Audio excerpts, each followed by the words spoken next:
नमस्कार खबरां ਦੇ ਇਸ ਬੁਲੇਟਿਨ ਵਿੱਚ ਤੁਹਾਡਾ ਸਵਾਗਤ ਹੈ। ਮੈਂ ਹਾਂ ਤਰਨਜੀਤ ਕੌਰ। ਪਹਿਲਾਂ ਪੇਸ਼ ਨਹੀਂ ਛੋਟੀਆਂ ਖਬਰਾਂ।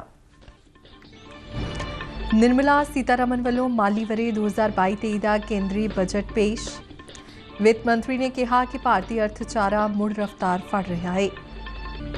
ਨਵੇਂ ਬਜਟ ਵਿੱਚ ਫਸਲਾਂ ਦੇ ਮੁਲਾਂਕਣ, ਜ਼ਮੀਨ ਦੇ ਰਿਕਾਰਡ ਦੇ ਡਿਜੀਟਾਈਜ਼ੇਸ਼ਨ ਤੇ ਕੀੜੇਮਾਰ ਦਵਾਈਆਂ ਦੇ ਛਿੜਕਾਅ ਲਈ ਕਿਸਾਨ ਡਰੋਨਾਂ ਦੀ ਵਰਤੋਂ ਕੀਤੀ ਜਾਵੇਗੀ। निर्मला सीतारमन अनुसार रबी खरीद सीजन 2021-22 दौरान 163 लाख किसानों तो 1208 लाख मीट्रिक टन कनक ते झोना खरीदिया जाएगा। बजट पेश करन मगरों प्रेस कानफ्रेंस दौरान वित्त मंत्री ने कहा कि MSP ते फसलों की खरीद समेत ਵੱਖ-ਵੱਖ किसान पक्षी योजनावां राहीं किसानां दी आमदन वधाउण दा उपराला कीता जाएगा। नवीं बजट तजवीज़ां मगरों चमड़ा, कपड़ा, खेती का समान, पैकिंग के डब्बे, मोबाइल फोन चार्जर, नग ते जेवर सस्ते होंगे। प्रधानमंत्री नरेंद्र मोदी अनुसार नवा बजट 100 साल की भयानक आफत दरमियान विकास का विश्वास लैके आया है। भारतीय चोण कमिशन वालों 10 फरवरी तो 7 मार्च तक एग्जिट पोल ते पाबंदी लगाई गई। ਤੇ ਪੰਜਾਬ ਵਿੱਚ ਵਿਧਾਨ ਸਭਾ ਚੋਣਾਂ ਲਈ ਨਾਮਜ਼ਦਗੀਆਂ ਦੇ ਆਖਰੀ ਦਿਨ ਵੱਖ-ਵੱਖ ਹਲਕਿਆਂ ਤੋਂ ਉਮੀਦਵਾਰਾਂ ਵੱਲੋਂ ਨਾਮਜ਼ਦਗੀ ਕਾਗਜ਼ ਦਾਖਲ ਕੀਤੇ ਗਏ। ਭਲਕੇ ਨਾਮਜ਼ਦਗੀ ਪੱਤਰਾਂ ਦੀ ਪੜਤਾਲ ਹੋਵੇਗੀ। 4 ਫਰਵਰੀ ਤੱਕ ਨਾਮਜ਼ਦਗੀਆਂ ਵਾਪਸ ਲਈਆਂ ਜਾ ਸਕਦੀਆਂ ਨੇ। ਤੇ ਹੁਣ ਖਬਰਾਂ ਵਿਸਥਾਰ ਨਾਲ। ਕੇਂਦਰੀ ਖਜ਼ਾਨਾ ਮੰਤਰੀ ਨਿਰਮਲਾ ਸੀਤਾਰਮਨ ਨੇ ਅੱਜ ਲੋਕ ਸਭਾ ਵਿੱਚ ਸਾਲ 2022-23 ਲਈ ਬਜਟ ਪੇਸ਼ ਕੀਤਾ। बजट भाषण की शुरुआत करदियां वित्त मंत्री ने कहा कि 2014 तो सरकार वालों गरीबां समेत सारे नागरिकों को शक्तिशाली बनाने लई ठोस उपराले किए जा रहे हैं। सरकार ने रोज़गार, मकान उसारी, सिक्ख्या ते होर बुनियादी ढांचे के विकास नाल जुड़ियां 23 वड्डियां योजनावां का ऐलान किया। उन्होंने कहा कि केंद्रीय बजट विच अमृत काल के अगले 25 सालों का ब्लू प्रिंट है। निर्मला सीतारमन ने कहा कि भारत की विकास दर 9.27% रहने का अनुमान है। इस बार केंद्रीय बजट विच आमदन कर विच कोई छूट नहीं दी गई है, पर कारपोरेट सरचार्ज 12% तो घटा के 7% करने का ऐलान किया गया है। आमदन कर टैक्स रिटर्न फाइल भरने वाले हुण 2 साल तक अपडेटेड रिटर्न फाइल कर सकेंगे। नैशनल पेंशन स्कीम तहत हुण सूबा सरकारां दे मुलाजमां नूं केंद्री कर्मचारियों की तरह ही 14% की टैक्स राहत मिलेगी, जिहड़ी पहलां 10% हुंदी सी। खेती सैक्टर का जिक्र करदिआं खजाना मंत्री ने कहा कि किसानां नूं ड्रोन सहूलत दी जावेगी। फसलां दे मुलांकन, जमीन के रिकॉर्ड के डिजिटाइजेशन और कीड़ेमार दवाइयां के छिड़काअ लई किसान ड्रोन की वरतों की जावेगी। साल 2025 तक हर एक पिंड विच ऑप्टिकल फाइबर की सहूलत उपलब्ध करवाई जाएगी। साल 2023 नूं मोटा अनाज वरा ऐलानिया गया है। रबी खरीद सीजन 2021-22 दौरान 163 लाख किसानों तो 1208 लाख मीट्रिक टन कणक ते झोना खरीदिया जाएगा। किसानों नूं कुदरती खेती वाल उत्साहित करने लई सूबा सरकारां ते MSME की भाईवाली नाल विशेष पैकेज दिते जाणगे। किसानों नूं डिजिटल अते हाईटैक सेवावां मुहैया करवाउण लई PPP मॉडल तहत योजना की शुरुआत की जाएगी। सरकारी खरीद में तेजी ने आने ऑनलाइन ई-बिलिंग सिस्टम की शुरुआत की जाएगी। जीरो बजट खेती और कुदरती खेती समेत आधुनिक खेती और कीमतों के प्रबंधन पर जोर दिता जाएगा। रेलवे वालों छोटे किसानों और उद्यमियों लिए खेती उत्पादों की ढोआ ढुआई नूं होर सुखाला बनाया जाएगा। साल 2022-23 दौरान डिजिटल पेमेंट ईकोसिस्टम ਲਈ माली समर्थन जारी रहेगा। डाकखानिਆਂ ਵਿੱਚ ATM ਦੀ ਸਹੂਲਤ ਨੂੰ ਵਿਕਸਿਤ ਕੀਤਾ ਜਾਵੇਗਾ। ਦੇਸ਼ ਦੇ 1.5 ਲੱਖ ਡਾਕਖਾਨੇ ਕੋਰ ਬੈਂਕਿੰਗ ਨਾਲ ਜੁੜਨਗੇ। ਡਿਜੀਟਲ ਅਰਥਚਾਰੇ ਨੂੰ ਹੱਲਾਸ਼ੇਰੀ ਦੇਣ ਲਈ ਡਿਜੀਟਲ ਕਰੰਸੀ ਲਾਂਚ ਕੀਤੀ ਜਾਵੇਗੀ। ਇਹ ਡਿਜੀਟਲ ਕਰੰਸੀ ਬਲਾਕਚੇਨ ਤੇ ਆਧਾਰਿਤ ਹੋਵੇਗੀ, ਜਿਸ ਨੂੰ RBI ਵੱਲੋਂ ਲਾਂਚ ਕੀਤਾ ਜਾਵੇਗਾ। ਵਰਚੁਅਲ ਡਿਜੀਟਲ ਸੋਮਿਆਂ ਤੋਂ ਹੋਣ ਵਾਲੀ ਆਮਦਨ ਤੇ 30% ਟੈਕਸ ਲੱਗੇਗਾ। This will improve efficiency in the EV ecosystem. Efficient use of land resources is a strong imperative. States will be encouraged to adopt unique land parcel identification number to facilitate IT-based management of records. The facility for transliteration of land records across any of the Schedule 8 languages will also be rolled out. The adoption of linkage with National Generic Document Registration System NGDRS with the One Nation One Registration software will be promoted as an option for uniform process of registration. ਪੁਨਰਵਿਕਾਸ programme ਨੂੰ ਨਵਾਂ ਰੂਪ ਦਿੱਤਾ ਜਾਵੇਗਾ। ਆਤਮ ਨਿਰਭਰ ਭਾਰਤ ਯੋਜਨਾ ਤਹਿਤ 16 ਲੱਖ ਅਤੇ ਮੇਕ ਇਨ ਇੰਡੀਆ ਤਹਿਤ 60 ਲੱਖ ਨੌਕਰੀਆਂ ਦਿੱਤੀਆਂ ਜਾਣਗੀਆਂ। ਆਉਂਦੇ 5 ਸਾਲਾਂ ਦੌਰਾਨ ਰੋਜ਼ਗਾਰ ਦੇ ਨਵੇਂ ਮੌਕੇ ਪੈਦਾ ਕਰਨ ਲਈ ਉਪਰਾਲੇ ਕੀਤੇ ਜਾਣਗੇ। ਖਜ਼ਾਨਾ ਮੰਤਰੀ ਨੇ ਕਿਹਾ ਕਿ ਸਰਕਾਰ ਮਹਿਲਾ ਸ਼ਕਤੀਕਰਨ ਲਈ ਵਚਨਬੱਧ ਹੈ। ਮਿਸ਼ਨ ਸ਼ਕਤੀ, ਮਿਸ਼ਨ ਵਾਤਸଲ୍य, ਸક્ષਮ ਆਂਗਨਵਾੜੀ ਵਰਗੀਆਂ ਨਵੀਆਂ ਸਕੀਮਾਂ ਲਾਗੂ ਕਰਨ ਦੇ ਨਾਲ ਪੋਸ਼ਣ 2 ਸਕੀਮ ਦੇ ਦਾਇਰੇ ਨੂੰ ਵਧਾਉਂਦੇ ਹੋਏ ਇਸ ਨੂੰ ਨਵੇਂ ਰੂਪ ਵਿੱਚ ਪੇਸ਼ ਕੀਤਾ ਜਾਵੇਗਾ। Atmanirbharta in defense. Our government is committed to reducing imports and promoting Atmanirbharta in equipment for the armed forces. 68% of the capital procurement budget will be earmarked for domestic industry in 22-23, up from 50. ਕੇਂਦਰੀ ਖਜ਼ਾਨਾ ਮੰਤਰੀ ਨਿਰਮਲਾ ਸੀਤਾਰਮਨ ਨੇ ਅਗਲੇ ਮਾਲੀ ਸਾਲ ਦੇ budget ਤੋਂ ਬਾਅਦ ਪੱਤਰਕਾਰਾਂ ਨਾਲ ਗੱਲਬਾਤ ਕਰਦਿਆਂ ਕਿਸਾਨਾਂ ਦੀ ਆਮਦਨ ਸੁਧਾਰ ਲਈ ਕੀਤੇ ਜਾ ਰਹੇ ਹੋਰਨਾਂ ਸੁਧਾਰਾਂ ਦਾ ਜ਼ਿਕਰ ਕੀਤਾ। ਉਨ੍ਹਾਂ ਦੱਸਿਆ ਕਿ ਯੂਰੀਆ ਸਬਸਿਡੀ ਲਈ ਰੱਖੀਆਂ ਗਈਆਂ ਰਕਮਾਂ ਨੂੰ ਇਸ ਬਜਟ ਵਿੱਚ 58,768 ਕਰੋੜ ਤੋਂ ਵਧਾ ਕੇ 63,222 ਕਰੋੜ ਕੀਤਾ ਗਿਆ ਹੈ। ਘੱਟੋ-ਘੱਟ ਸਮਰਥਨ ਮੁੱਲ ਯਾਨੀ MSP ਤੇ ਫਸਲਾਂ ਦੀ ਖਰੀਦ ਸਮੇਤ ਪ੍ਰਧਾਨ ਮੰਤਰੀ ਕਿਸਾਨ ਸਨਮਾਨ ਨਿਧੀ ਯੋਜਨਾ ਤਹਿਤ ਸਹਾਇਤਾ ਮੁਹੱਈਆ ਕਰਵਾਉਣ, ਮਧੂ ਮੱਖੀ ਪਾਲਣ ਨੂੰ ਹੱਲਾਸ਼ੇਰੀ ਦੇਣ, ਸੋਲਰ ਪੰਪਾਂ ਦਾ ਪ੍ਰਬੰਧ ਕਰਨ, ਖੇਤੀ ਕ੍ਰੈਡਿਟ ਕਾਰਡ ਵਰਗੇ ਉਪਰਾਲਿਆਂ ਨਾਲ ਕਿਸਾਨਾਂ ਦੀ ਆਮਦਨ ਵਿੱਚ ਸੁਧਾਰ ਲਈ ਯਤਨ ਕੀਤੇ ਜਾਣਗੇ। MSP, यूरिया, माइक्रोन्यूट्रिएंट्स, मैं एक सिर्फ यूरिया सब्सिडी का नंबर बोलती हूं।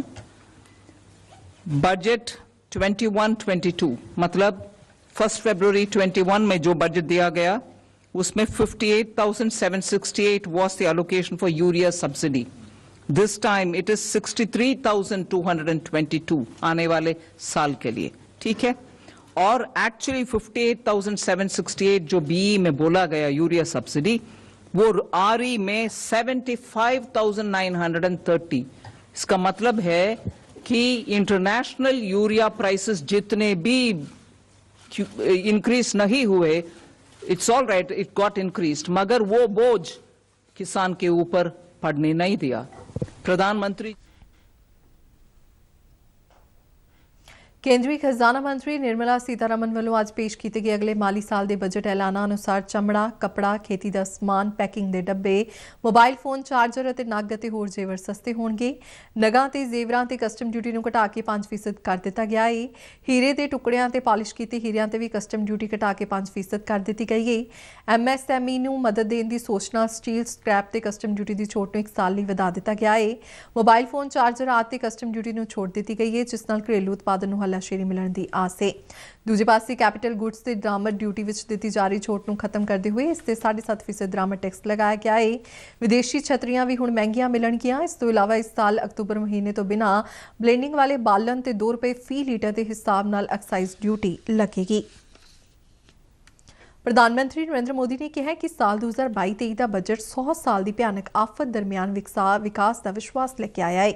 ਇਹ ਬਜਟ ਅਰਥਚਾਰੇ ਨੂੰ ਮਜ਼ਬੂਤੀ ਦੇਣ ਦੇ ਨਾਲ ਆਮ ਮਨੁੱਖ ਲਈ ਅਨੇਕਾਂ ਨਵੇਂ ਮੌਕੇ ਬਣਾਵੇਗਾ। ਇਸ ਬਜਟ ਨਾਲ ਮੂਲ ਢਾਂਚਾ ਵਿਕਾਸ ਦੇ ਨਾਲ ਰੋਜ਼ਗਾਰ ਦੇ ਨਵੇਂ ਮੌਕੇ ਬਣਨਗੇ। ਨਵੇਂ ਬਜਟ ਬਾਰੇ ਆਪਣੇ ਬਿਆਨ ਵਿੱਚ ਨਰਿੰਦਰ ਮੋਦੀ ਨੇ ਕਿਹਾ ਕਿ ਇਸ ਬਜਟ ਦਾ ਮਹੱਤਵਪੂਰਨ ਪਹਿਲੂ ਗਰੀਬ ਦਾ ਕਲਿਆਣ ਹੈ। ਉਨ੍ਹਾਂ ਕਿਹਾ ਕਿ ਬਜਟ ਵਿੱਚ ਕਿਸਾਨਾਂ ਦੀ ਭਲਾਈ ਲਈ ਅਹਿਮ ਫੈਸਲੇ ਲਏ ਗਏ ਨੇ। ਨਰਿੰਦਰ ਮੋਦੀ ਨੇ ਕਿਹਾ ਕਿ ਆਧੁਨਿਕ ਇੰਟਰਨੈਟ ਕਨੈਕਟੀਵਿਟੀ ਤੇ ਵੀ ਖਾਸ ਜ਼ੋਰ ਦਿੱਤਾ ਗਿਆ ਹੈ। ਉਨ੍ਹਾਂ ਕਿਹਾ ਕਿ ਬਜਟ ਦੇ ਪ੍ਰਬੰਧਾਂ ਨਾਲ ਪੂੰਜੀਕਾਰੀ ਦੀਆਂ ਸੰਭਾਵਨਾਵਾਂ ਵਧਣਗੀਆਂ। ਉਨ੍ਹਾਂ ਇਸ ਬਜਟ ਨੂੰ ਲੋਕ ਪੱਖੀ ਅਤੇ ਵਿਕਾਸਸ਼ੀਲ ਬਜਟ ਕਰਾਰ ਦਿੱਤਾ। ਪ੍ਰਧਾਨ ਮੰਤਰੀ ਨੇ ਕਿਹਾ ਕਿ ਨਵੇਂ ਸਾਲ ਦੇ ਬਜਟ ਦਾ ਹਰ ਪਾਸੇ ਸਵਾਗਤ ਹੋਇਆ ਹੈ। 100 साल की भयंकर आपदा के बीच विकास का नया विश्वास लेकर आया है। ये बजट अर्थव्यवस्था को मजबूती देने के साथ ही सामान्य मानवी के लिए अनेक नए अवसर बनाएगा।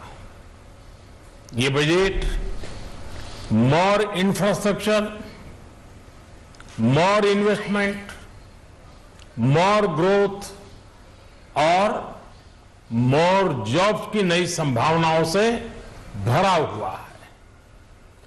और एक नया क्षेत्र और ਕੇਂਦਰੀ ਸੂਚਨਾ ਤੇ ਪ੍ਰਸਾਰਣ ਮੰਤਰੀ ਅਨੁਰਾਗ ਸਿੰਘ ਠਾਕੁਰ ਨੇ ਅਗਲੇ ਮਾਲੀ ਸਾਲ ਦੇ ਬਜਟ ਦੀ ਸ਼ਲਾਘਾ ਕਰਦਿਆਂ ਕਿਹਾ ਹੈ ਕਿ ਜਦ ਪੂਰਾ ਦੇਸ਼ ਆਜ਼ਾਦੀ ਦਾ ਅੰਮ੍ਰਿਤ ਮਹੋਤਸਵ ਮਨਾ ਰਿਹਾ ਹੈ ਅਜਿਹੇ ਅੰਮ੍ਰਿਤ ਕਾਲ ਦੌਰਾਨ ਇਹ ਬਜਟ ਸਰਬਪੱਖੀ ਸਭਨਾਂ ਦੇ ਹਿੱਤਾਂ ਦਾ ਧਿਆਨ ਰੱਖਣ ਵਾਲਾ ਤੇ ਜਨ ਦਾ ਬਜਟ ਹੈ। ਉਨ੍ਹਾਂ ਕਿਹਾ ਕਿ ਪ੍ਰਧਾਨ ਮੰਤਰੀ ਨਰਿੰਦਰ ਮੋਦੀ ਦੀ ਅਗਵਾਈ ਹੇਠ ਕੇਂਦਰੀ ਖਜ਼ਾਨਾ ਮੰਤਰੀ ਨਿਰਮਲਾ ਸੀਤਾਰਮਨ ਵੱਲੋਂ ਪੇਸ਼ ਕੀਤਾ ਗਿਆ ਇਹ ਬਜਟ ਆਤਮ ਨਿਰਭਰ ਭਾਰਤ ਨੂੰ ਸਾਕਾਰ ਕਰਨ ਵਾਲਾ ਹੈ। ਕੇਂਦਰੀ ਮੰਤਰੀ ਨੇ ਕਿਹਾ ਕਿ ਆਜ਼ਾਦੀ ਦੇ 100ਵੇਂ ਸਾਲ ਵਿੱਚ ਨਵੇਂ ਭਾਰਤ ਦੀਆਂ ਆਸਾਂ ਤੇ ਉਮੀਦਾਂ ਨੂੰ ਪੂਰਾ ਕਰਨ ਦਾ ਇਹ ਬਲੂਪ੍ਰਿੰਟ ਹੈ। ਉਨ੍ਹਾਂ ਕਿਹਾ ਕਿ ਇਹ ਬਜਟ 140 ਕਰੋੜ ਭਾਰਤੀਆਂ ਲਈ ਲਾਹੇਵੰਦ ਸਾਬਤ ਹੋਵੇਗਾ।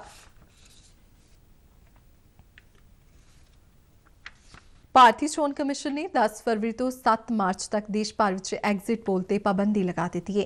ਇਸ ਸੰਬੰਧ ਵਿੱਚ ਜਾਣਕਾਰੀ ਦਿੰਦਿਆਂ ਪੰਜਾਬ ਦੇ ਮੁੱਖ ਚੋਣ ਅਫਸਰ ਡਾਕਟਰ ਐਸ ਕਰੁਣਾ ਰਾਜੂ ਨੇ ਦੱਸਿਆ ਕਿ ਲੋਕ ਪ੍ਰਤੀਨਿਧ ਕਾਨੂੰਨ 1951 ਦੀ ਧਾਰਾ 126A ਦੇ ਅਨੁਸਾਰ 10 ਫਰਵਰੀ 2022 ਨੂੰ ਸਵੇਰੇ 7 ਵਜੇ ਤੋਂ ਲੈ ਕੇ 7 ਮਾਰਚ 2022 ਨੂੰ ਸ਼ਾਮ 6:30 ਵਜੇ ਤੱਕ ਕੋਈ ਵੀ ਐਗਜ਼ਿਟ ਪੋਲ ਨਹੀਂ ਕੀਤਾ ਜਾ ਸਕਦਾ ਅਤੇ ਨਾ ਹੀ ਕਿਸੇ ਵੀ ਪ੍ਰਿੰਟ ਜਾਂ ਇਲੈਕਟ੍ਰੋਨਿਕ ਮੀਡੀਆ ਸਮੇਤ ਹੋਰ ਕਿਸੇ ਵੀ ਸੰਚਾਰ ਸਾਧਨ ਤੇ ਐਗਜ਼ਿਟ ਪੋਲ ਨਹੀਂ ਦਿਖਾਇਆ ਜਾ ਸਕਦਾ।